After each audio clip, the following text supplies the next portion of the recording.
26 సంవత్సరాల నమ్మకం, లక్షలాది సంతోషకరమైన వివాహాలు. తెలుగు మ్యాట్రిమోనీని డౌన్లోడ్ చేయండి. తెలంగాణ రాజకీయాల్లో టీడీపీ వ్యూహం ఎలా ఉండబోతోంది? తెలంగాణ గడ్డ మీద రీ ఎంట్రీ ఇస్తుందా? రాబోయే ఎన్నికల్లో పోటీ చేస్తుందా? ఒకవేళ పోటీ చేస్తే ఒంటరిగా బరిలో దిగుతుందా? కూటమితో జతకడుతుందా? అసలు తెలంగాణ టీడీపీకి ఇంతవరకు కమిటీని వేయకపోవడానికి కారణమేంటి? రాబోయే రోజుల్లో టీడీపీ యాక్షన్ ప్లాన్ ఎలా ఉండబోతోంది? దీని మీద రాజకీయ వర్గాల్లో ఎలాంటి చర్చ జరుగుతోంది?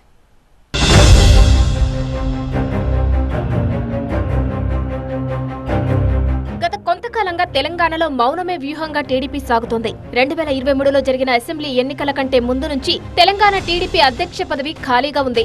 అయితే తెలంగాణలో టీడీపీ మళ్లీ యాక్టివ్ అవుతుందా అనే చర్చ జరుగుతోందని సమాచారం. టీడీపీ జాతీయ కమిటీలో తెలంగాణ నేతలకు అవకాశం ఇచ్చారు.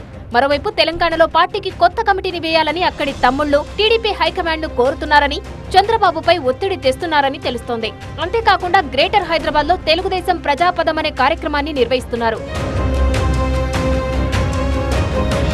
తెలంగాణ రాష్ట్ర ఆవిర్భావానికి ముందు అంటే 2014కి ముందు ఈ ప్రాంతంలో టీడీపీ బలంగా ఉండేది. హైదరాబాద్ లో పురుడు పోసుకున్న పార్టీగా ప్రత్యేక గుర్తింపు ఉండేది. ఇక బీసీ వర్గాల్లో టీడీపీకి గట్టి పట్టుండేది. 2014 ఎన్నికల్లో కూడా తెలంగాణలో టీడీపీ కొంతమేర బలాన్ని చాటుకుంది. 15 అసెంబ్లీ స్థానాలు, ఒక లోక్సభ సీటును గెలుచుకుంది. అయితే ఆ తర్వాత పొలిటికల్ ఈక్వేషన్లు మారిపోవడంతో టీడీపీ బలహీనపడింది. అయితే ఇప్పటికీ గ్రౌండ్ లెవెల్లో టీడీపీకి కార్యకర్తలు ఉండడంతో పాటు ఆదరణ కూడా ఉందని చెబుతారు. ఖమ్మం, నల్గొండ, హైదరాబాద్, రంగారెడ్డి, నిజామాబాద్, మహబూబ్ నగర్ లాంటి జిల్లాలో టీడీపీకి ఇప్పటికీ అభిమానులు ఉన్నారు.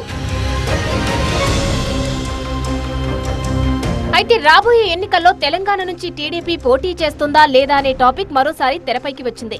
దీనిపై రాజకీయ వర్గాల్లో ఆసక్తికర చర్చ జరుగుతోందంటున్నారు. ఈ మధ్య జరిగిన స్థానిక సంస్థల ఎన్నికల్లో టీడీపీ పోటీ చేయలేదు. ఉమ్మడి ఖమ్మం జిల్లాలోని టీడీపీ నేతలు ఇతర పార్టీల గుర్తులపై పోటీ చేశారు. దీంతో వచ్చే ఎన్నికల్లో టీడీపీ పోటీలో ఉంటుందా లేదా అనే సందిగ్ధత కొనసాగుతుంది. 2014లో బీజేపీతో కలిసి టీడీపీ పోటీ చేసింది. అప్పట్లో జనసేన కూడా కూటమికి మద్దతు ఇచ్చింది. ఇక 2018 ఎన్నికల్లో టీడీపీ, కాంగ్రెస్, సిపిఐ, తెలంగాణ జనసమితి కలిసి పోటీ చేశాయి. 2023 అసెంబ్లీ ఎన్నికల్లో పోటీకి టీడీపీ దూరంగా ఉంది. అయితే రాబోయే ఎన్నికల్లో తాము ఒంటరిగా పోటీ చేస్తామని టీబీజేపీ చీఫ్ రామచంద్రరావు ఇప్పటికే స్పష్టం చేశారు. దీంతో రాబోయే ఎన్నికల విషయంలో టీడీపీ వైఖరి ఏంటనేది చంద్రబాబు నిర్ణయంపై ఆధారపడి ఉంటుంది. రాబోయే ఎన్నికల్లో తెలంగాణలో టీడీపీ పోటీ చేస్తుందా లేక పోటీకి దూరంగా ఉండి ఏదో ఒక పార్టీకి మద్దతిచ్చే వ్యూహాత్మక వైఖరిని పాటిస్తుందా అనేది చూడాలంటున్నాయి రాజకీయ వర్గాలు.